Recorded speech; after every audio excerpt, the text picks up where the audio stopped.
내 인연. 어디서 감히 썩은 동아줄을 잡고 신령 행세를 해. 서늘한 부엌칼이 허공을 갈랐습니다. 챙그랑하고 방울이 바닥에 나뒹굴었죠. 오색 찬란한 무당복을 입고 거들먹거리던 여자가 사시나무 떨듯 주저앉았습니다. 짙은 화장 위로 식은땀이 줄줄 흘러내리고 있었죠. 어머니, 지금 무슨 짓이에요? 칼 내려놓으세요. 사색이 된 며느리가 비명을 지르며 뒷걸음질을 쳤습니다. 저는 그 창백한 얼굴을 향해 시퍼런 칼끝을 겨눈 채 입이 찢어져라 웃었습니다. 끄끄끄. 제 입에서 나오는 소리지만 저조차 섬뜩할 정도로 기괴한 웃음소리였죠. 방구석에 숨어 벌벌 떨고 있는 내 배 아파 낳은 아들의 경악한 눈동자가 보였습니다. 그래요. 이 빌어먹을 집구석에서 저는 미친년이 되어야 했습니다. 아니, 미친 귀신이 씌인 요물이 되어야만 했죠. 그래야 내 뼈와 살을 파먹고 자란 저 짐승만도 못한 것들의 숨통을 끊어놓을 수 있을 테니까요. 제가 처음부터 이런 끔찍한 짓을 벌이려던 건 아니었습니다. 저는 그저 평생을 비린내 나는 시장통에서 뼈가 으스러지도록 일만 해온 미련한 어미일 뿐이었죠. 새벽 3시면 어김없이 차가운 장화를 신고 냉동 창고로 향했습니다. 꽁꽁 얼어붙은 동태 대가리를 치느라 뭉툭해진 손가락, 온몸에 베어버린 지독한 생선 비린내. 버스에 탈 때면 사람들이 코를 쥐고 슬금슬금 피했지만 저는 부끄럽지 않았습니다. 내 아들 정훈이 그 녀석 입에 따뜻한 쌀밥 들어가는 것만 생각하면 한겨울 얼음물도 온천수처럼 따뜻하게 느껴졌거든요. 그렇게 40년을 모았습니다. 먹고 싶은 것, 입고 싶은 것 다 참아가며 악착같이 모은 돈으로 5층짜리 번듯한 상가 건물을 샀을 때 저는 세상을 다 가진 것 같았습니다. 내 아들은 나처럼 천대받지 않고 떵떵거리며 살 수 있겠구나. 그 생각 하나로 버틴 세월이었습니다. 어머니, 이제 그만 쉬세요. 저희가 모실게요.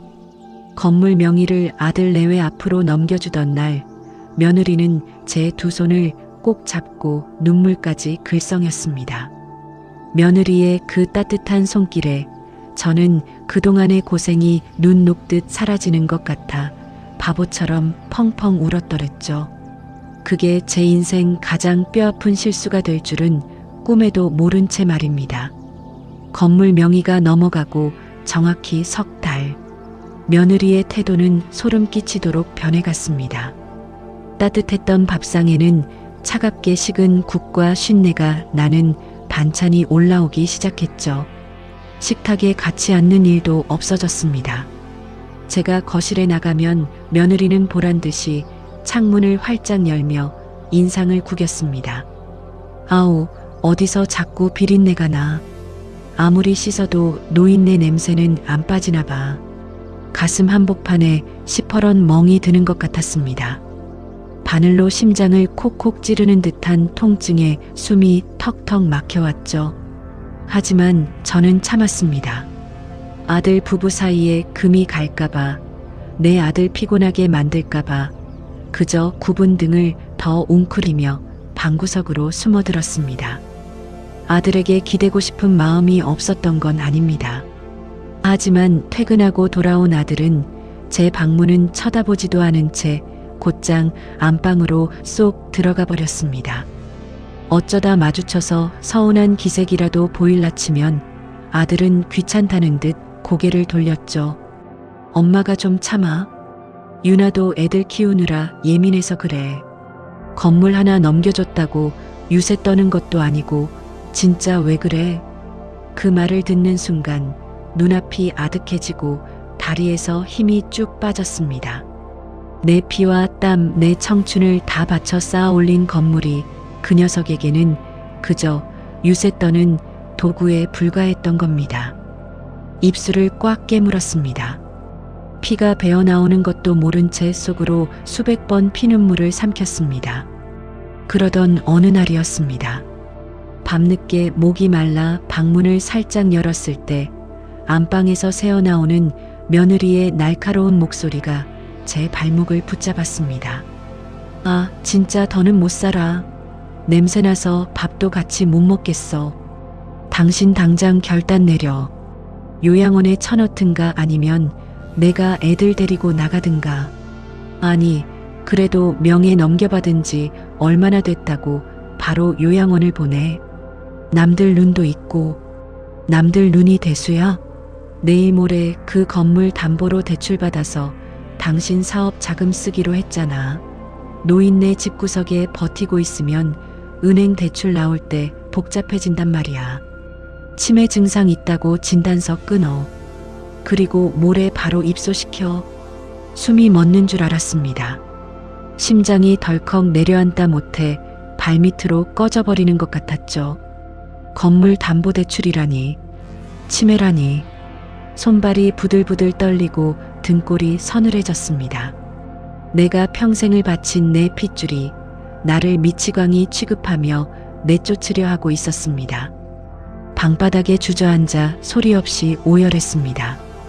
짐승도 자기 새끼는 하자주건을, 내 새끼는 내 살을 뜯어먹고 뼈까지 부러뜨리려 하고 있었던 겁니다.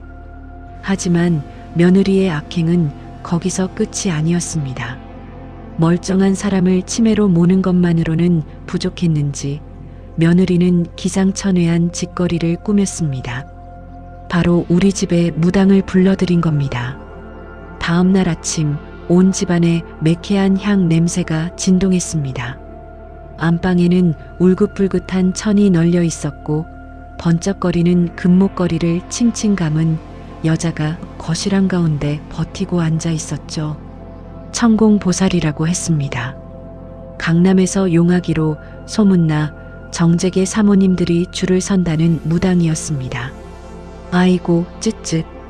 집안에 시커먼 먹구름이 껴도 단단히 꼈네. 이 집 노인네 몸에 더러운 객기가 찰싹 달라붙어 있어. 저 귀신이 집안 재물 다 갉아먹고 결국엔 아들 목숨까지 앗아갈 게야. 가짜 무당이 부채를 쫙 펴며 제 얼굴에 대고 삿대질을 해댔습니다. 며느리는 옆에서 과장되게 놀란 척하며 호들갑을 떨었죠. 어머, 보살님. 어쩐지 요새 어머님 눈빛이 이상하더라고요. 밤마다 혼잣말 하시고 집안에서 생선 썩는 냄새가 진동을 한다니까요. 저러다 우리 남편 잘못되면 어떡해요. 당장 구판 버려서 귀신 쫓아내고 저 노인네는 터가 센 요양원으로 보내서 꼼짝 못하게 묶어둬야 해. 안 그러면 당신들 다 죽어. 기가 막혀 말이 나오지 않았습니다. 며느리는 나를 치매 환자도 모자라 아들을 잡아먹을 아끼신 노인네로 만들 작정이었습니다. 아들은 그저 안방 문틈으로 이 기막힌 총극을 비겁하게 훔쳐만 보고 있었죠. 나를 요양원에 처박을 명분을 만들기 위해 수천만 원짜리 구판이라는 연극을 벌이고 있는 이 끔찍한 사기극. 그 순간이었습니다.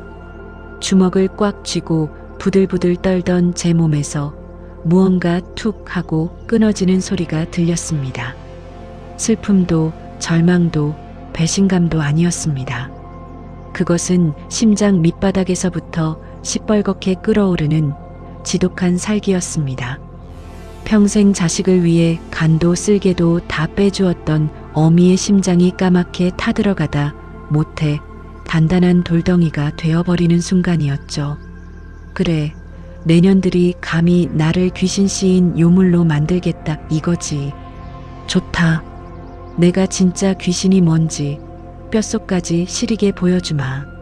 저는 천천히 고개를 숙였습니다. 그리고 어깨를 들썩이며 소리 없이 웃기 시작했습니다. 처음엔 끄끄거리던 웃음이 점차 커지더니 이내 거실이 떠나가라 미친 듯이 박장대소를 터뜨렸죠. 크하하, 흐흐흐. 갑작스러운 제 웃음소리에 징을 치던 무당의 손이 멈칫했습니다. 며느리의 얼굴에서 얄미운 미소가 싹 가셨죠. 저는 고개를 번쩍 들고 충혈된 두 눈으로 가짜 무당을 쏘아보았습니다. 주방으로 천천히 걸어가 식칼을 집어들고는 다시 거실로 돌아와 그 차가운 쇳덩이를 무당의 목줄기 쪽으로 들이밀었습니다. 내 인연, 어디서 감히 썩은 동아줄을 잡고 신령 행세를 해. 무당이 기겁을 하며 뒤로 자빠졌습니다. 바닥에 나뒹구는 그 여자를 향해 저는 제 평생의 한을 담아 가장 서늘하고 기괴한 목소리로 속삭였습니다. 어디서 피비린내가 진동을 한다 했더니 내년 등어리에 물에 빠져 죽은 새끼 귀신이 대롱대롱 매달려 있구나. 내가 삼도천 건너기 전에 탯줄 끊어버린 그 어린 것이 어미간을 파먹겠다고 이빨을 갈고 있어. 무당의 얼굴이 백지장처럼 하얗게 질렸습니다. 숨을 헐떡이며 제 칼끝을 바라보는 그 여자의 눈동자에 진짜 공포가 서려 있었죠. 구판은 이제 완전히 뒤집혔습니다. 바닥에 주저앉은 무당의 턱이 덜덜 떨렸습니다. 짙은 화장으로 범벅이 된 얼굴은 핏기가 싹 가셔 시체처럼 창백했죠. 제가 들이민 시퍼런 부엌칼 끝에서 그녀의 목을 대가 침을 꿀꺽 삼키며 크게 요동치는 것이 보였습니다. 살려주십시오. 어르신, 아니 신령님. 제가 죽을 죄를 졌습니다요. 조금 전까지 오색 부채를 흔들며 집안의 애군을 운운하던 그 잘난 천공보살은 온데간데 없었습니다. 무당의 화려한 치마폭 아래로 샛노란 오줌줄기가 찔끔 흘러나와 장판을 적시는 것이 보였죠. 거짓말로 남의 피눈물을 빼먹고 살던 사기꾼의 밑바닥은 이토록 얄팍하고 추악했습니다. 내년이 혀를 함부로 놀려 생사람을 잡으려 한 죄, 그 죄값을 어찌 다 치를 텐가. 내년 뱃속에서 빛도 못 보고 죽어간 그 핏덩이가 매일 밤 내 목을 조르는 것도 모자라. 이제는 남의 집 귀한 자식까지 사지로 몰아? 사실 저는 무당의 과거 따위는 알 리 없었습니다. 그저 시장통에서 수십 년 장사를 하며 주워들은 얄팍한 지식과 저런 사기꾼들이 을에 하나쯤 품고 있을 법한 흔한 죄책감을 찔러본 것뿐이었죠. 하지만 제 입에서 튀어나온 확신에 찬 저주에 무당은 완전히 이성을 잃고 말았습니다. 아이고, 잘못했습니다. 제가 눈이 멀어 그만. 살려주십시오, 장군님. 무당은 바닥에 머리를 쿵쿵 찌으며 비명을 질렀습니다. 그러더니 널브러진 징이며 부채는 챙길 생각도 하지 못한 채 맨발로 현관문을 박차고 불이 나게 도망쳐버렸습니다. 쾅 하고 닫힌 현관문 소리만이 서늘해진 거실을 울렸죠. 정적이 내려앉은 거실에는 지독한 향 냄새와 그리고 얼어붙은 며느리와 아들만이 남았습니다. 부엌칼을 든 채 천천히 고개를 돌려 며느리를 향했습니다. 평소 같으면 눈을 홉뜨고 노인네 냄새가 난다며 악다구니를 썼을 그 잘난 며느리가 지금은 사색이 되어 소파 구석에 바짝 붙어 있었죠. 어머니, 칼 좀 내려놓고. 정훈 씨, 당신 엄마 좀 어떻게 해봐. 진짜 미쳤나 봐. 며느리가 사시나무 떨듯 떨며 아들의 옷자락을 쥐고 흔들었습니다. 하지만 평생 제 뒤에 숨어 책임질 일은 피하기만 하던 내 못난 아들은 지금도 며느리 뒤로 슬금슬금 물러서며 제 눈을 피하기 바빴습니다. 그 비겁한 꼬라지를 보니 속에서 뜨거운 불길이 치솟아 올라 다리가 후들거렸습니다. 저는 칼을 바닥에 툭 던졌습니다. 쨍그랑 날카로운 금소금이 거실 바닥을 긁었죠. 그리고는 천천히, 아주 천천히 며느리에게 다가갔습니다. 며느리는 숨을 헐떡이며 뒤로 물러서려 했지만 등 뒤는 꽉 막힌 벽이었습니다. 어머니, 누가 내 애미냐? 제 목소리는 마치 깊은 동굴 속에서 울려 퍼지듯 낮고 탁했습니다. 덜덜 떠는 며느리의 하얀 손목을 덥석 부여잡았습니다. 며느리는 마치 얼음장에 닿은 것처럼 소스라치게 놀라며 비명을 삼켰죠. 내 몸에서 아주 지독한 냄새가 나는구나. 썩은 물웅덩이에서 구르다 온 더러운 짐승의 냄새가. 무슨 소리를 하시는 거예요? 당장 이거 놔요. 입 다물라. 내년이 강남 바닥에서 무슨 짓거리를 하고 돌아다녔는지 내 눈에는 훤히 다 보인다. 내년 친정 애비가 진 노름빛 갚겠다고 이놈 저놈 치맛자락에 숨어들었던 그 구린내 나는 과거를 나 모를 줄 알았더냐. 며느리의 눈동자가 터질 듯이 커졌습니다. 숨을 헉 들이마신 채 굳어버린 며느리의 입술이 파랗게 질려가는 것이 보였죠. 이번에도 저는 그저 넘겨짚은 것뿐이었습니다. 결혼 전 며느리 친정의 빚을 아들이 몰래 갚아주려다 제게 들켰던 기억, 그리고 유난히 제 과거를 묻는 것을 불쾌해하던 며느리의 과민한 반응들을 조각조각 맞추어 던진 덫이었죠. 하지만 그 덫은 며느리의 가장 깊고 어두운 아킬레스건을 정확히 물어뜯은 모양이었습니다. 며느리는 반박조차 하지 못한 채 그저 귀신이라도 본 사람처럼 꺽꺽거리며 헛숨만 들이켰습니다. 그리고 내년이 내 며느리로 들어앉아 매일 밤 무슨 꿍꿍이를 꾸미는지 조상님들이 다 지켜보고 계신다. 내 아들 눈과 귀를 멀게 하고 이 집안의 기둥뿌리를 뽑아 내년 주머니에 쑤셔 넣으려는 그 간악한 속내를. 아니에요. 그거 다 오해예요. 오해? 내년이 어젯밤 이불통 안에서 몰래 숨겨둔 그 시커먼 쇳덩어리가 뭔지 내가 다 까발려주랴. 사실 어젯밤 화장실에 가려다 며느리가 안방 장롱 깊숙한 곳에서 무언가를 꺼내 들고 통화하는 것을 우연히 보았습니다.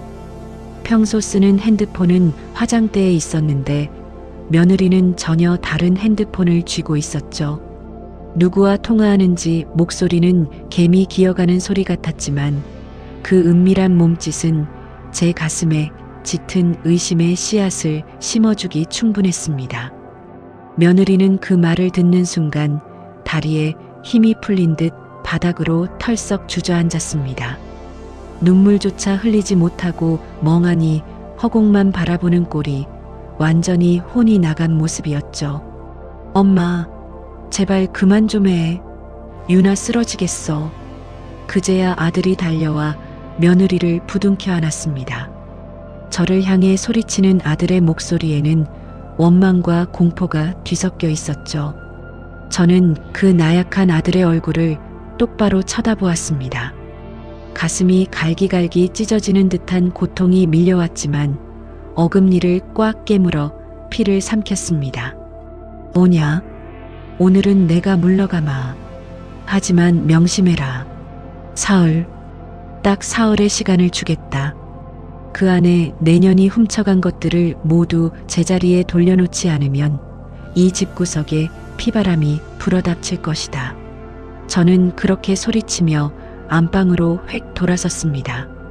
문을 쾅 닫고 들어오자마자 다리에서 힘이 쭉 빠져 그대로 문고리를 잡고 주저앉고 말았죠. 심장이 갈비뼈를 뚫고 나올 것처럼 미친 듯이 뛰고 있었습니다. 이마에서는 식은땀이 비 오듯 쏟아졌고 꽉 쥐고 있던 두 손은 경련을 일으키듯 덜덜 떨렸습니다. 방금 전까지 무당을 내쫓고 며느리를 짓밟았던 기세는 온데간데 없이 저는 그저 상처받고 늙은 초라한 어미로 돌아와 있었습니다. 소리내어 울 수도 없었습니다. 내 새끼를 낳고 기른 내 집에서 나는 내 자식들을 상대로 목숨을 건 미친 연극을 시작하고 말았으니까요. 한번 시작한 이상 돌이킬 수는 없었습니다. 여기서 멈추면 저는 진짜 미치광이 치매 노인으로 몰려 요양원 독방에 갇혀 죽을 날만 기다려야 할 테니까요. 거실에서는 며느리의 훌쩍이는 소리와 아들의 다급한 속삭임이 들려왔습니다. 저들은 분명 제가 정말 신들린 것이라 반신반의하면서도 어떻게든 저를 빨리 병원에 쳐넣을 궁리를 서두를 것입니다. 저에게 남은 시간은 많지 않았습니다. 며느리가 숨겨둔 그 두 번째 핸드폰, 그 안에 분명 이 집안을 통째로 삼키려는 며느리의 끔찍한 비밀과 내 건물을 가로채려는 더러운 속셈이 고스란히 담겨 있을 것이 분명했습니다. 거실이 조용해졌습니다. 아들 내외가 도망치듯 집 밖으로 나가는 현관문 소리가 들렸죠. 아마도 자기들끼리 작당 모의를 하러 나간 모양이었습니다. 저는 떨리는 다리를 간신히 일으켜 세웠습니다. 그리고 소리 없이 안방 문을 열고 나와 며느리와 아들이 쓰는 방문 앞을 향했습니다. 차갑게 식은 손잡이를 쥔 제 손에 바짝 힘이 들어갔습니다. 이제 며느리의 그 역겨운 목줄을 쥘 진짜 증거를 찾아낼 차례였습니다. 안방 문손잡이를 잡은 손이 사시나무 떨듯 떨렸습니다. 끼익하고 무거운 문이 열리자 훅 끼쳐오는 것은 고급스러운 디퓨저 향기였습니다.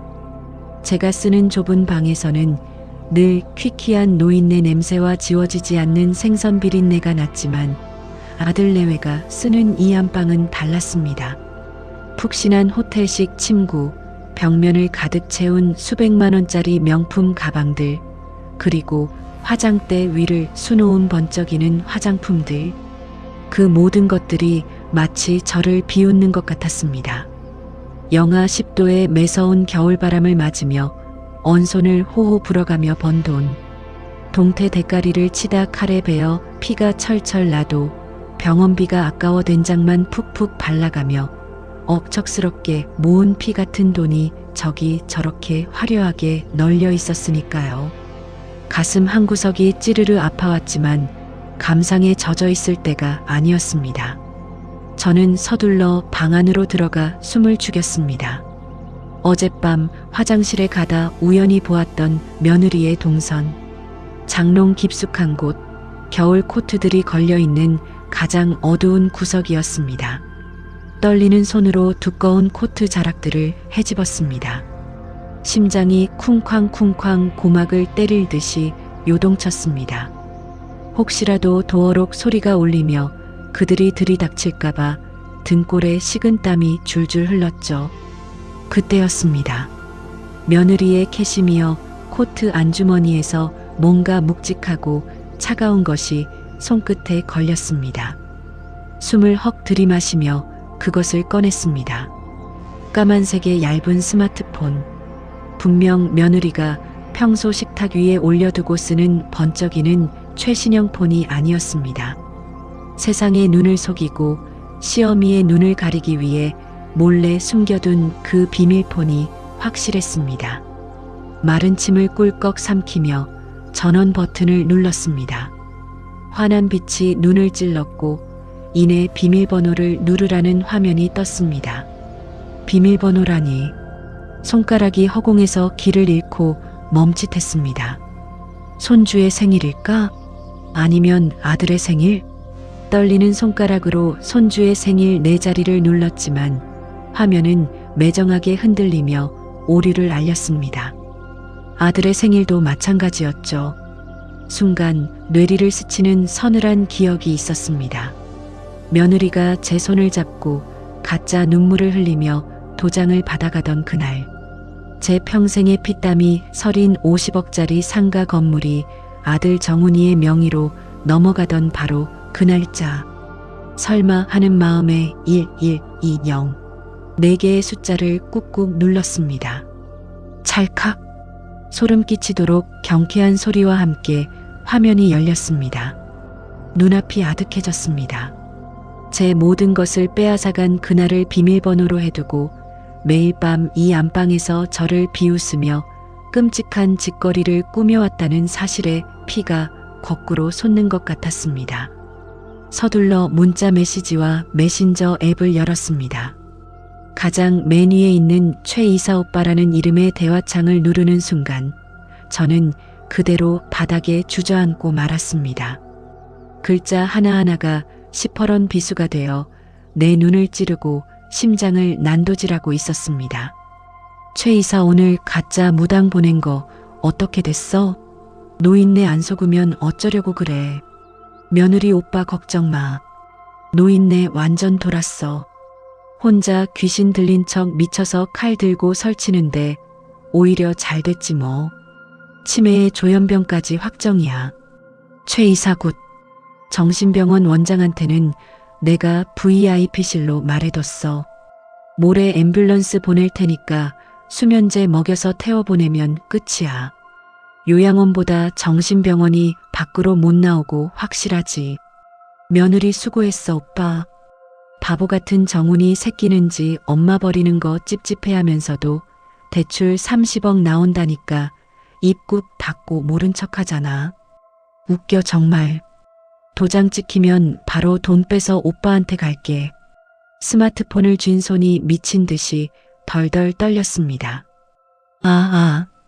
짐승의 울음소리 같은 단발마가 제 입에서 새어나왔습니다. 목이 콱 막혀 숨을 쉴 수가 없었죠. 가슴을 퍽퍽 내리쳤습니다. 정신병원, 요양원도 아닌 창살 없는 감옥이라는 정신병원에 나를 가두려 했습니다. 수면제를 먹여서 앰뷸런스에 짐짝처럼 던져넣고 영원히 빛을 보지 못하게 만들 작정이었습니다. 더 끔찍하고 저를 미치게 만든 것은 아들의 침묵이었습니다. 몰랐던 게 아니었습니다. 아내의 악독한 짓거리를 몰라서 방관한 게 아니라 건물 담보대출 30억에 눈이 멀어 제 애미가 정신병원에 끌려가는 것을 알면서도 모른 척 입을 다물고 있었던 겁니다. 바보 같은 정훈이 새끼. 며느리의 그 조롱 섞인 문자 한 줄이 제 가슴에 대못을 박았습니다. 내 아들은 며느리와 그 내연남의 손에 놀아나는 꼭두각시이자 어미를 팔아넘긴 더러운 페류나였습니다. 눈물이 멈췄습니다. 서러움과 배신감으로 흐르던 뜨거운 눈물이 순식간에 차갑게 얼어붙는 것 같았습니다. 텅 빈 가슴 속에 시꺼먼 분노만이 따리를 틀기 시작했죠. 그래, 이 늙은이를 온전한 정신으로는 도저히 못 살게 만들어주겠다 이거지. 저는 자리에서 천천히 일어났습니다. 다리에 다시 힘이 들어갔고 흐려졌던 눈빛은 얼음장처럼 차갑고 형형하게 빛나기 시작했습니다. 이대로 당할 수는 없었습니다. 저 더러운 것들의 입에 내 피 같은 재산을 털어넣고 나 홀로 정신병원 독방에서 미쳐 죽어갈 수는 없었습니다. 스마트폰 전원을 다시 끄고 지문 하나 남지 않도록 옷소매로 꼼꼼히 닦았습니다. 그리고 며느리의 캐시미어 코트 안주머니, 원래 있던 그 자리, 그 각도 그대로 정확하게 밀어 넣었죠. 저는 이제 미친 척하는 치매의 노인이 아니었습니다. 지옥에서 기어 올라온 복수기, 진짜 귀신을 부리는 무당이 되어야만 했습니다. 사흘, 저들이 앰뷸런스를 부르기로 한 그 사흘 안에 이 집안의 기둥뿌리를 뽑아버리고 저들의 숨통을 끊어놓을 완벽한 덫을 놓아야 했습니다. 안방 문을 닫고 나와 거실 소파에 앉았습니다.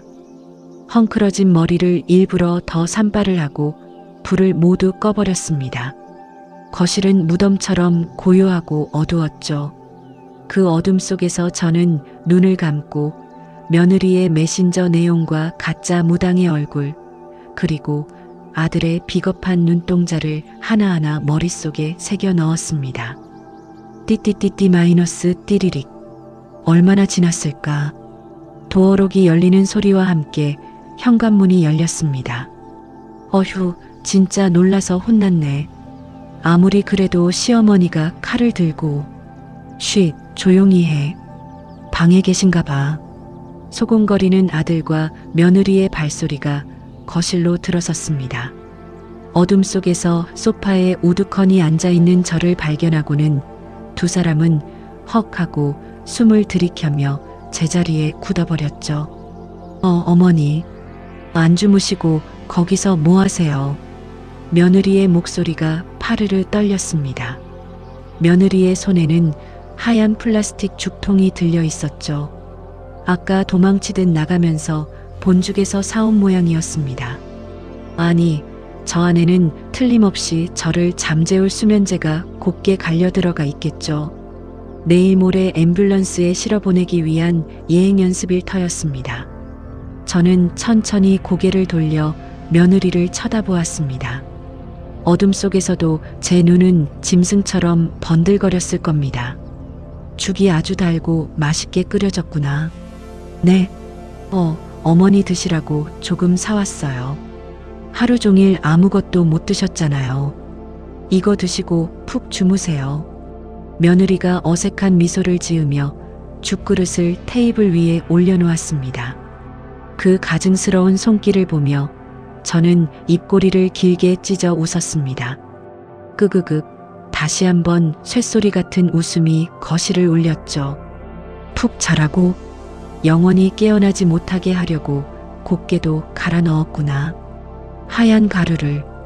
그 한마디에 며느리가 쥐고 있던 비닐봉지가 바닥으로 툭 떨어졌습니다. 무슨 소리 하시는 거예요? 내 눈엔 다 보인다. 내년이 그 하얀 알약을 절구창에 찌어 넣으며 지은 그 시커먼 미소가. 그리고 그 약 기운이 퍼지면 모레 아침 하얀 구급차에 나를 짐짝처럼 던져 넣으려던 그 더러운 속내가 말이다. 며느리의 눈동자가 미친 듯이 흔들렸습니다. 아들의 입은 떡 벌어졌죠. 저들이 둘만 아는 비밀, 오직 핸드폰 메신저로만 주고받았던 그 정신병원 앰뷸런스 계획을 제가 토씨 하나 틀리지 않고 읊어대자 저들은 이제 제가 진짜로 신이 들렸다고 확신하는 듯 했습니다. 정훈아. 제가 낮고 서늘한 목소리로 아들을 불렀습니다. 아들이 흠칫 놀라 한 발짝 뒤로 물러섰죠. 내 애미를 미치광이 수용소에 쳐넣고 그 30억으로 뭘 할 작정이냐? 내 마누라가 그 돈을 온전히 내 주머니에 넣어둘 거라 생각하느냐? 엄마, 그게 무슨... 이 멍청한 놈. 내 옆에 서 있는 전현의 등 뒤를 봐라. 전현의 목줄기를 쥐고 킬킬대는 시커먼 사내놈의 그림자가 보이지 않느냐? 쾅! 제가 소파 테이블을 잇는 힘껏 내리쳤습니다. 며느리는 비명을 지르며 바닥에 주저앉았고 아들은 혼비백산하여 며느리와 저를 번갈아 쳐다보았습니다. 이제 판이 깔렸습니다. 저들의 영혼까지 탈탈 털어버릴 피 튀기는 구판이 막을 올린 것입니다. 어둠이 짙게 깔린 거실. 제 입에서 튀어나온 시커먼 사내놈이라는 말에 거실의 공기가 빙점 아래로 뚝 떨어졌습니다. 엄마, 시커먼 사내라니? 그림자라니? 그게 무슨 소리야? 아들 정훈이의 목소리가 볼품없이 떨렸습니다. 녀석의 시선이 바닥에 주저앉은 며느리 유나를 향했죠. 유나는 사색이 된 얼굴로 덜덜 떨며 뒤로 물러섰습니다. 동공이 지진이 난 것처럼 이리저리 흔들리고 있었죠. 아니야. 여보, 어머니가 지금 제정신이 아니시잖아. 아까 낮에 그 가짜 무당년이 헛소리 짓거린 거 듣고 치매 증상이 더 심해지신 거라고. 며느리가 발악하듯 소리쳤지만 저는 가소롭다는 듯 코웃음을 쳤습니다. 그리고 소파에서 천천히 몸을 일으켰습니다. 굽은 허리를 꼿꼿하게 펴고 마치 제 몸집이 2배는 더 커진 것처럼 서늘한 기운을 뿜어내며 유나의 코앞까지 다가갔습니다. 제정신이 아니라, 그래, 내 눈깔이 뒤집히고 귀신이 씌었으니 내년 눈에는 내가 아무것도 모르는 등신 천치로 보이겠지. 그렇다면 증명해 보아라. 저는 테이블 위에 놓인 본죽 쇼핑백을 발끝으로 툭 찼습니다. 바스락거리는 소리와 함께 플라스틱 죽통이 바닥으로 굴러떨어졌습니다. 내년이 떳떳하다면, 내 자식 오장육부를 파먹으려는 그 시커먼 속내가 없다면, 그 죽뚜껑을 열어 내년 입으로 전부 삼켜보아라. 숨막히는 정적이 흘렀습니다. 유나의 얼굴에서 핏기가 싹 가셨습니다. 입술을 달달 떨면서도 바닥에 굴러떨어진 죽통에는 시선조차 주지 못했죠. 그녀의 뇌리에는 자신이 직접 빻아 넣은 하얀 수면제 가루가 선명하게 맴돌고 있을 테니까요. 뭐해? 먹어봐. 침묵을 깬 것은 아들이었습니다. 늘 아내에게 쥐어 살며 큰 소리 한 번 못 내던 녀석의 목소리가 묘하게 가라앉아 있었습니다.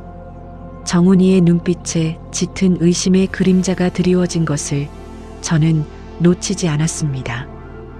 여보, 내가 왜 이걸 먹어? 어머니 드시라고 사온 건데. 엄마가 약 탔다잖아. 아니면 먹어서 증명하라고.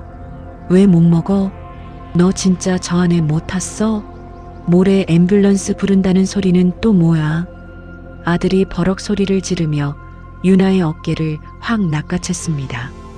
평소 같으면 시어머니 앞에서 남편에게 대들며 악다구니를 썼을 며느리지만 지금은 달랐습니다.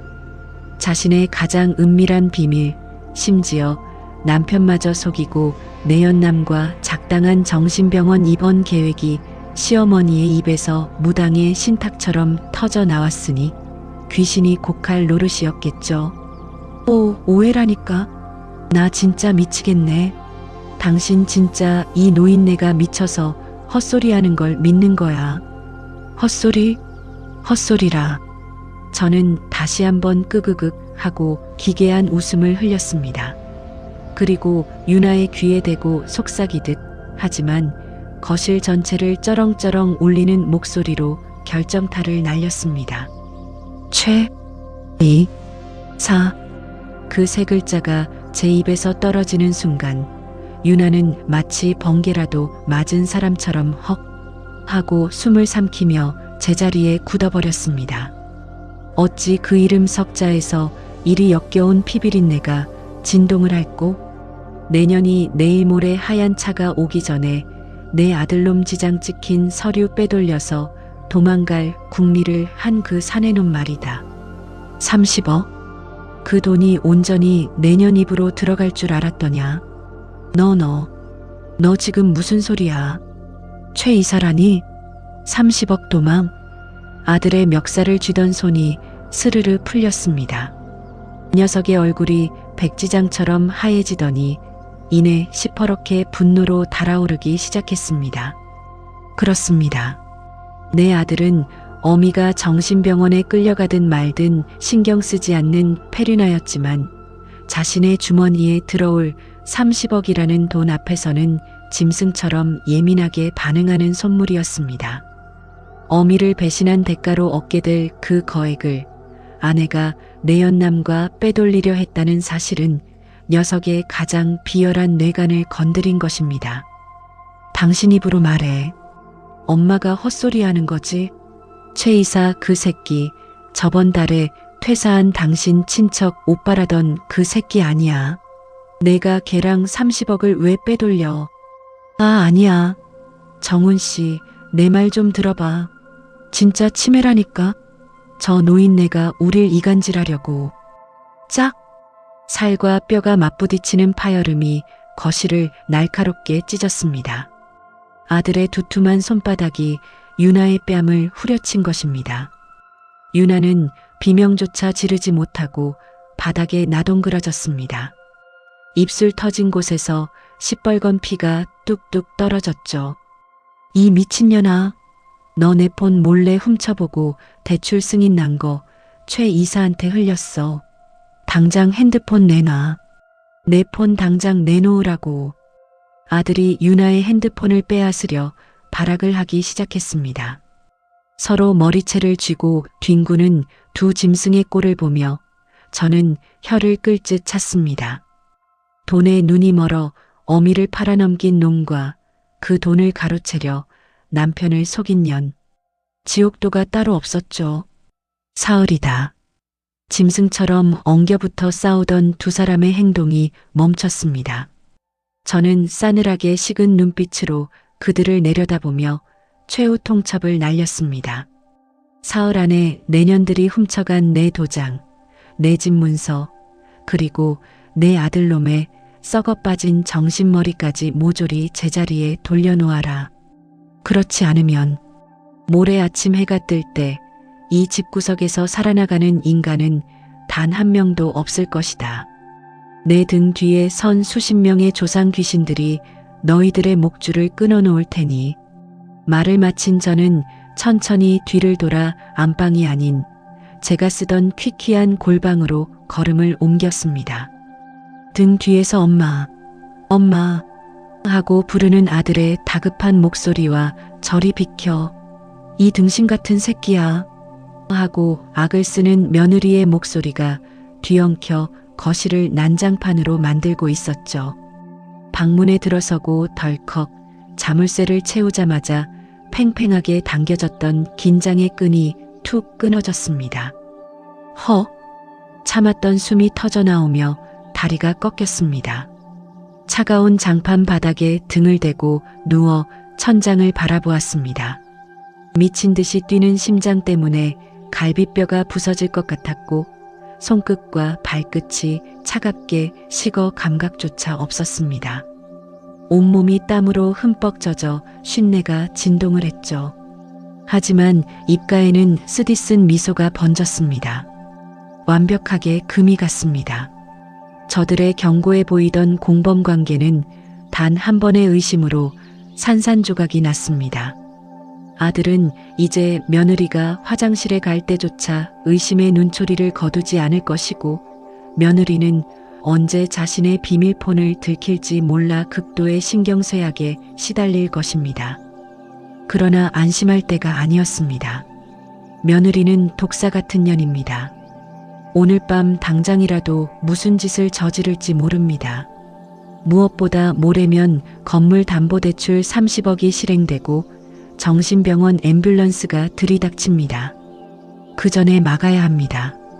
내일 아침이 밝자마자 이 미친년 코스프레를 유지하면서 집 밖으로 빠져나가 은행과 변호사를 만나야 했습니다. 내 피와 땀으로 세운 건물을 되찾고 저들을 법의 심판대에 세울 확실한 올가미를 준비해야만 합니다. 새까만 어둠 속에서 저는 부릅뜬 눈으로 밤을 지새웠습니다. 내일 아침 저들을 속이고 집을 빠져나갈 완벽한 탈출극을 머릿속으로 수백 번 그리기 시작했습니다. 뜬 눈으로 밤을 지새웠습니다. 창문 틈으로 희스름한 새벽빛이 스며들 때쯤 굳게 닫혀있던 방문을 조심스럽게 열었습니다. 거실은 폭격을 맞은 듯 처참했습니다. 바닥에는 깨진 유리 조각과 내동댕이 쳐진 스탠드 조명이 널브러져 있었고, 소파 쿠션은 갈기갈기 찢겨 손뭉치가 이리저리 뒹굴고 있었죠.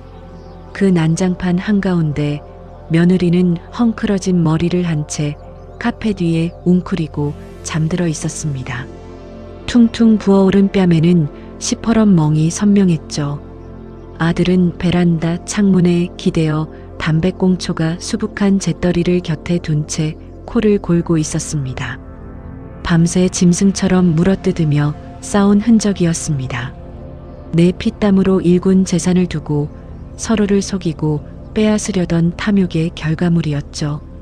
가슴 한구석이 뻐근하게 저려왔지만 이내 마른 침을 삼키며 흔들리는 마음을 다잡았습니다.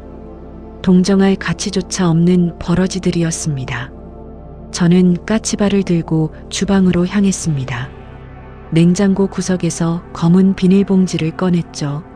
며칠 전 며느리가 냄새난다고 갖다 버리라며 폐악을 부렸던 반쯤 상해가는 고등어 한 마리였습니다. 비릿하고 역겨운 냄새가 훅 끼쳐왔지만 저는 개의치 않고 그 고등어 대가리를 움켜쥐었습니다. 그리고 제 헝클어진 머리에 물을 묻혀 더욱 산발을 만들고 낡아 빠진 회색 몸빼바지의 밑단을 짝짝이로 걷어 올렸습니다. 거울 속에 비친 제 모습은 영락없이 실성한 노인네 혹은 귀신에 씌어 넋기 나간 미치광이 그 자체였습니다. 어흥, 길을 비켜라. 시퍼런 물귀신이 길을 나선다. 일부러 목소리를 기괴하게 긁어대며 거실을 가로질렀습니다. 손에 쥔 고등어 꼬리에서 뚝뚝 떨어지는 핏물이 장판 위로 붉은 점을 남겼죠. 엄마, 지금 뭐 하는 거야? 그 손에 든 건 또 뭐야? 선잠에서 깬 아들이 기겁을 하며 몸을 일으켰습니다.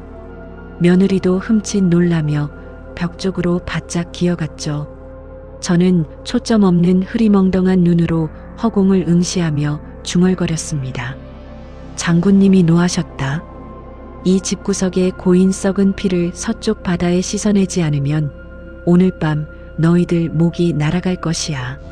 어흥. 현관문을 열어젖히고 차가운 새벽 공기 속으로 맨발로 뛰쳐나갔습니다. 등 뒤에서 아들이 다급하게 부르는 소리가 들렸지만 곧이어 며느리의 날카로운 목소리가 아들의 발목을 잡는 것이 선명하게 들려왔습니다. 내버려둬. 정신병원 앰뷸런스 내일 아침에 오기로 했어. 지금 쫓아갔다가 동네방네 소문 다 나면 대출 심사에 문제 생길지도 몰라. 차라리 밖에서 떠돌다 길바닥에 쓰러지는 게 우리한텐 더 낫다고. 그 악독한 속내를 확인하는 순간 맨발에 닿는 차가운 시멘트 바닥보다 제 심장이 더 싸늘하게 얼어붙었습니다. 그래, 길바닥에서 객사하기를 바라는구나. 내 아들놈은 마누라의 그 끔찍한 소리를 듣고도 결국 나를 쫓아 나오지 않았습니다. 아파트 단지를 빠져나와 큰 길로 접어들자마자 저는 손에 쥐고 있던 생선을 쓰레기통에 처박았습니다. 허리를 꼿꼿하게 펴고 헝클어진 머리를 단정하게 묶어 올렸죠. 품속에 숨겨두었던 낡은 운동화를 꺼내 신고 주머니 깊숙한 곳에서 꼬깃꼬깃한 10,000원짜리 몇 장을 꺼냈습니다. 더 이상 귀신 씨인 미치광이는 없었습니다. 제 두 눈은 먹잇감을 노리는 매처럼 매섭게 빛나고 있었죠. 지나가는 택시를 잡아타고 뒷좌석에 올랐습니다. 서초동 법원 앞으로 갑시다. 최대한 빨리요. 택시가 아침 공기를 가르며 달리는 동안 저는 주먹을 꽉 쥐고 부들부들 떨리는 손을 진정시켰습니다.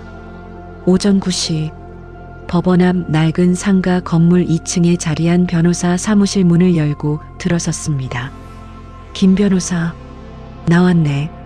산더미 같은 서류에 파묻혀 있던 중년의 변호사가 안경을 치켜 올리다 말고 벌떡 일어났습니다. 아이고 할머니, 아니 사장님, 이게 얼마만이십니까? 아니 근데 행색이 왜 이러십니까? 어디 편찮으신 건? 김 변호사, 고시생 시절 제 국밥집에서 매일같이 외상으로 밥을 먹고 제가 사법고시 합격 떡까지 돌려주었던 제 오랜 은인이자 제가 은인이기도 한 사람이었습니다. 저는 대답 대신 변호사의 넓은 책상 위에 털썩 주저앉아 꾹꾹 참아왔던 숨을 토해냈습니다. 당장 가압류 신청서부터 쓰게. 내 건물, 내 새끼한테 넘겨준 그 50억짜리 상가 건물 말이야. 그거 당장 처분 못하게 묶어버려야겠어. 김 변호사의 눈이 휘둥그레졌습니다. 저는 지난 석 달간 있었던 지옥 같은 시간들, 며느리의 학대, 치매로 모은 사기극, 어제 집안에 끌어들인 가짜 무당, 그리고 내일 아침 나를 가두려 하는 정신병원 앰뷸런스와 30억 담보대출 이야기까지 전부 쏟아냈습니다. 이야기를 듣는 내내 김 변호사의 주먹이 부들부들 떨리더니 이내 쾅 하고 책상을 내리쳤습니다. 이런 천하의 호로 새끼들을 봤나? 사장님 걱정 마십시오. 이거 전형적인 부담부중여 위반입니다. 부모를 봉양하는 조건으로 재산을 증여받고서 학대를 하거나 내쫓으려 하면 증여 자체를 무효로 돌리고 소유권 이전 등기를 말소시킬 수 있습니다. 그게 정말인가? 다시 내 앞으로 돌려놓을 수 있다는 말이야? 물론입니다. 게다가 멀쩡한 사람을 치매로 몰아 정신병원에 강제 입원시키려 한 건 명백한 존속 감금 미수고 가짜 무당을 동원한 건 사기입니다. 당장 법원에 처분금지가 처분부터 신청해서 그놈들이 건물을 담보로 30억 대출받는 것부터 숨통을 끊어놓겠습니다. 김 변호사의 확고한 대답에 꽉 막혔던 명치가 뻥 뚫리는 것 같았습니다. 하지만 저는 고개를 저었습니다. 아니, 가처분 신청은 조금만 미뤄주게. 대출 승인은 나게 둬야 해. 네, 무슨 말씀이십니까?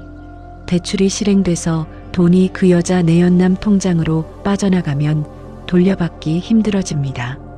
그러니까 그 돈이 빠져나가기 직전 그년이 내 아들놈의 뒤통수를 치고 돈을 가로채려는 그 결정적인 순간에 덮쳐야 해.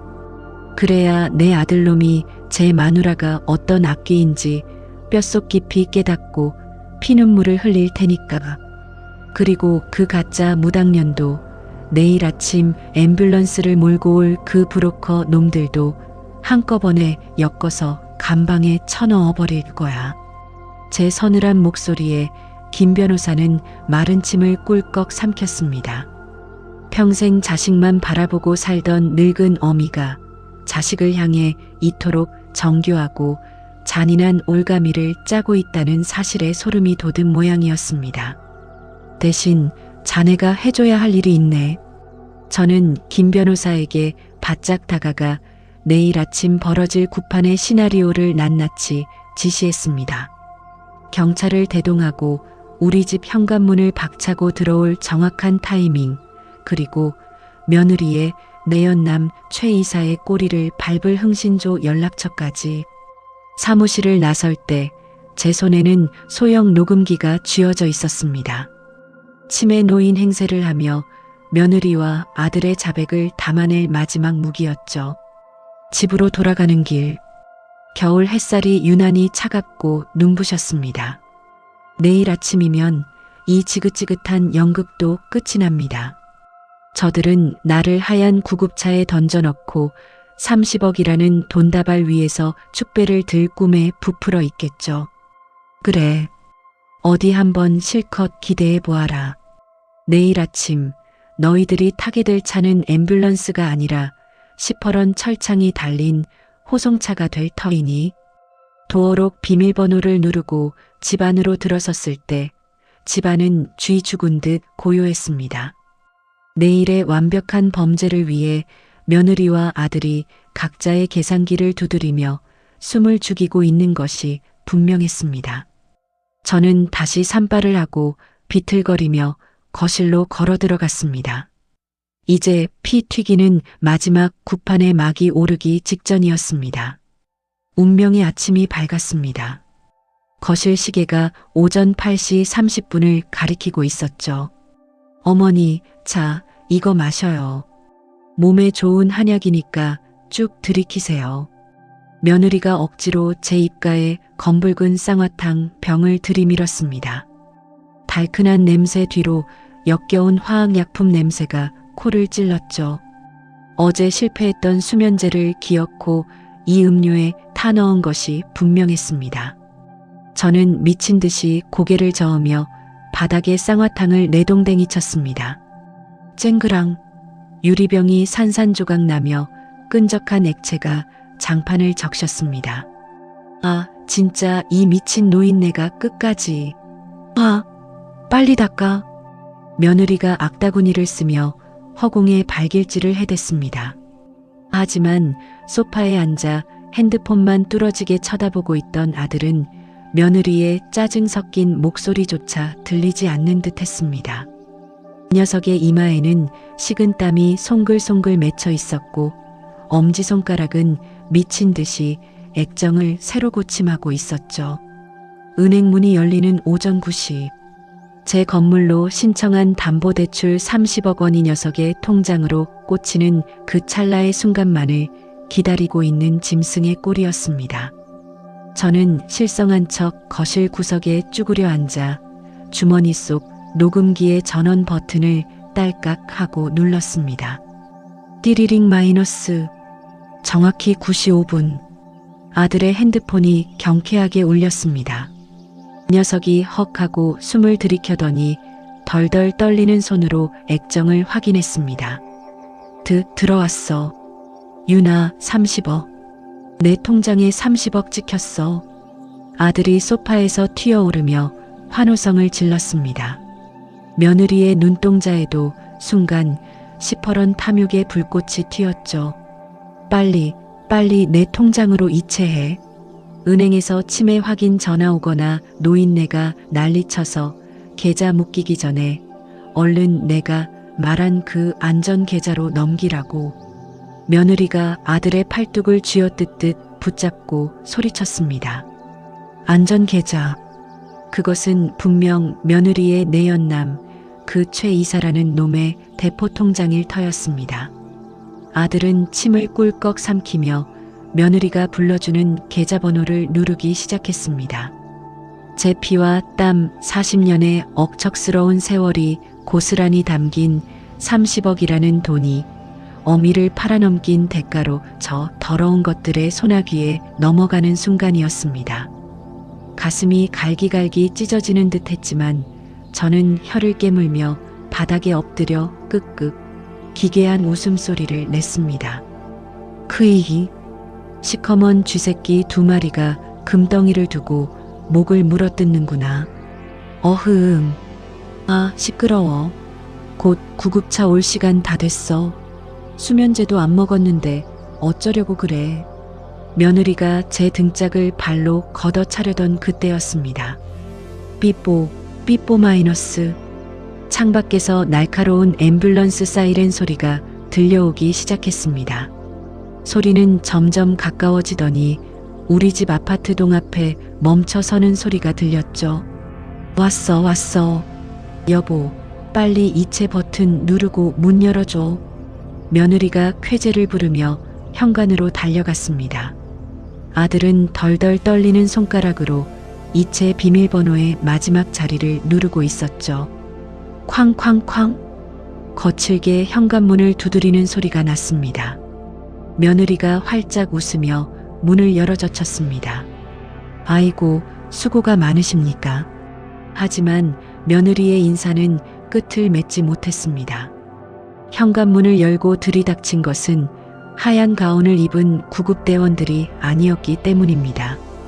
최윤아 씨, 박정훈 씨, 서울중앙경찰서에서 나왔습니다. 검은색 제복을 입은 경찰 3명과 안경을 치켜 올리며 서늘하게 웃고 있는 김 변호사가 우리 집 거실로 성큼성큼 걸어 들어왔습니다. 경찰의 등장에 거실은 찬물을 끼얹은 듯 얼어붙었습니다.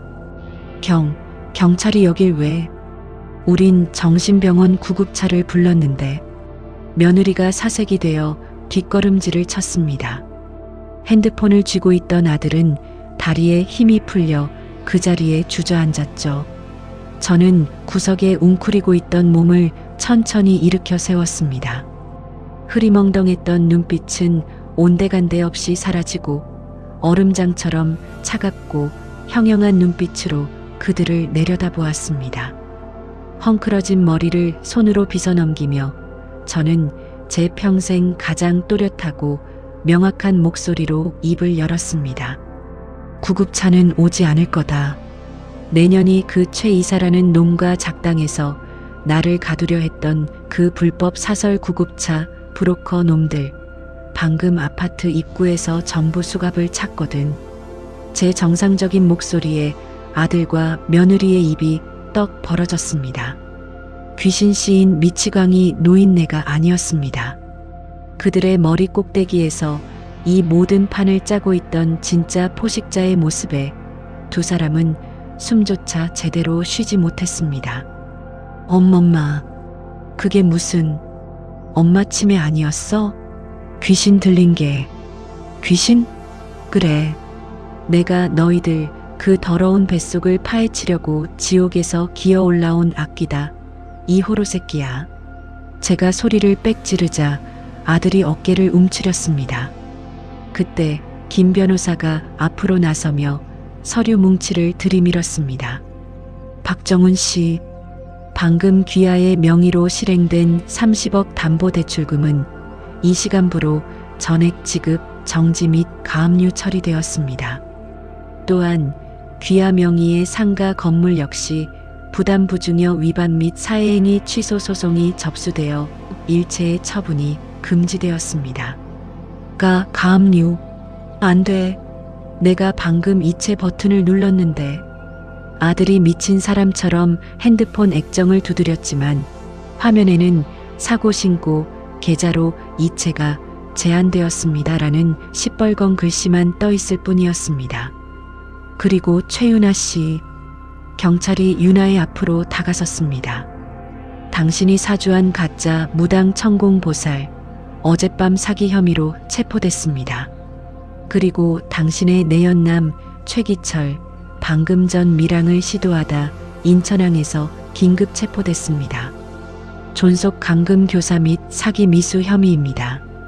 당신도 서해 같이 가주셔야겠습니다. 그 말이 떨어지기가 무섭게 며느리의 다리가 꺾였습니다. 바닥에 납작 엎드린 그녀는 제가 들이민 칼 앞에서 오줌을 지리던 그 가짜 무당처럼 덜덜 떨기 시작했습니다. 하지만 진짜 지옥은 지금부터였습니다. 정훈아. 제가 짐승처럼 헐떡이는 아들을 불렀습니다. 내 마누라가 그 30억을 훔쳐서 도망가려 했던 그 통장. 그게 누구 통장인 줄 아느냐? 내가 형님이라 부르며 굽신거리던 그 최 이사. 내 마누라가 강남 바닥에서 굴러먹을 때부터 몸을 섞던 그놈의 통장이다. 뭐라고? 이 어미를 정신병원에 쳐넣고 내 놈 혼자 30억을 독식할 줄 알았겠지만 내 마누라는 처음부터 널 빈털터리 고아로 만들고 그 돈을 챙겨 내연남에게 갈 작정이었던 거야. 넌 내 어미를 팔아넘기고도 내 마누라한테 철저하게 개처럼 이용만 당한 등신 머저리라고. 그 순간 아들의 눈동자가 기괴하게 뒤집혔습니다. 자신의 탐욕이 빚어낸 완벽한 파멸. 30억도 건물도 어미도 그리고 믿었던 아내마저도 모두 허상이었음을 깨달은 녀석의 목구멍에서 짐승의 괴성이 터져 나왔습니다.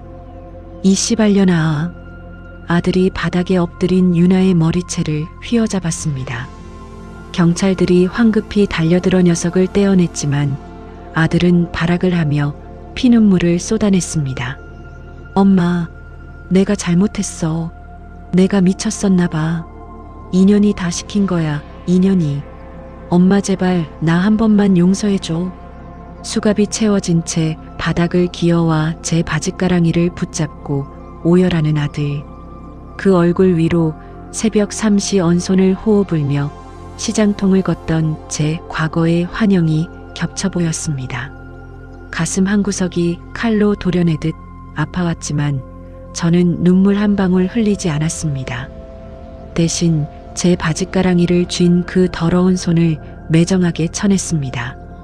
내 자식은 3달 전 내 건물을 빼앗아 가던 그날 이미 죽었다. 내 눈앞에서 꺼져. 다시는 어미라 부르지도 마라. 서늘한 제 선고와 함께 경찰들에게 질끌려 나가는 두 짐승의 비명소리가 현관문을 넘어 멀어져 갔습니다. 텅 빈 거실에는 정적만이 남았고 저는 그제야 참았던 뜨거운 숨을 토해내며 무너져 내렸습니다. 하지만 그것은 슬픔의 눈물이 아닌 기나긴 지옥에서 마침내 해방된 통쾌한 카타르시스의 눈물이었습니다. 그로부터 1년이라는 시간이 흘렀습니다. 사장님, 아니 회장님, 오늘 날씨가 참 좋습니다. 서초동 법원 앞 최고급 한정식집. 깔끔한 정장 차림의 김 변호사가 활짝 웃으며 찻잔을 건넸습니다. 저는 곱게 드라이한 머리에 은은한 진주 목걸이를 한 채 여유롭게 찻잔을 받아들었습니다. 생선 비린내 나던 시장통 할머니의 구분 등은 온데간데 없고 꼿꼿하고 우아한 노신사만이 그 자리에 있었죠. 김 변호사 덕분이지. 그 소송들 마무리하느라 애썼어. 별 말씀을요. 증거가 워낙 명백해서 일사천리였습니다. 법의 심판은 매서웠습니다. 가짜 무당과 공모하여 멀쩡한 시어머니를 정신병원에 가두려 했던 며느리 윤아는 사기 및 존속 감금 미수 혐의로 징역 3년의 실형을 선고받고 차가운 감방에 갇혔습니다. 그녀의 내연남 역시 횡령과 사기 혐의로 구속되었죠. 가장 비참한 것은 제 배 아파 낳은 아들 녀석이었습니다. 건물 소유권은 소송을 통해 완벽하게 제 이름으로 되돌려 놓았습니다. 이 녀석은 아내의 배신과 빚더미에 나앉은 충격으로 폐인이 되다시피 했죠. 들리는 소문으로는 지방의 어느 막노동판을 전전하며 소주로 하루하루를 버틴다고 했습니다. 가끔 밤에 잠자리에 누울 때면 철창 밖으로 질끌려 나가며 엄마 하고 부르짖던 녀석의 비명소리가 환청처럼 귓가를 맴돌기도 합니다. 심장이 뻐근해지고 눈시울이 붉어지는 건 짐승만도 못한 놈이라도 어미의 핏줄이기 때문이겠죠. 하지만 저는 더 이상 흔들리지 않습니다. 내 모든 것을 내어주고 내 뼈와 살을 깎아먹이며 키워낸 결과가 치매 병동과 요양원 독방이라면 그런 어리석은 모정은 짐이나 다름없다는 것을 뼛속 깊이 깨달았으니까요. 회장님, 식사 다 하셨으면 건물로 모실까요? 오늘 1층에 새로 들어온 카페 오픈일 아닙니까? 김 변호사의 말에 저는 빙긋 웃으며 자리에서 일어났습니다. 택시를 타고 제 명의로 된 5층짜리 상가 건물 앞에 내렸습니다. 번듯한 대리석 외벽이 봄 햇살을 받아 눈부시게 반짝이고 있었죠. 1층 통유리창 너머로 커피 향이 향긋하게 풍겨왔습니다. 어서 오세요. 어머, 건물주 할머님 오셨네요. 젊은 카페 사장이 환하게 웃으며 저를 맞이했습니다. 저는 가장 햇볕이 잘 드는 창가 자리에 앉아 따뜻한 아메리카노 한 잔을 주문했습니다. 창밖으로 바쁘게 걸어가는 사람들의 모습이 보였습니다. 예전에 저처럼 무거운 짐을 이고 가는 늙은 어머니들의 굽은 등도 보였죠. 속으로 가만히 중얼거렸습니다. 자식에게 모든 걸 내어주지 마세요. 당신의 인생을 지키는 것이 결국 당신 자신을 지키는 유일한 길입니다. 따뜻한 커피 한 모금을 머금었습니다. 입안 가득 퍼지는 쌉싸름하면서도 향긋한 풍미가 오늘따라 유난히 달콤하게 느껴졌습니다. 내 나이 72. 가짜 무당과 미치광이 연극으로 지옥의 밑바닥까지 다녀왔지만 저는 마침내 내 인생의 진짜 주인이 되었습니다. 이 빛나는 봄날, 제 두 번째 인생은 이제 막 아름답게 피어나기 시작했습니다.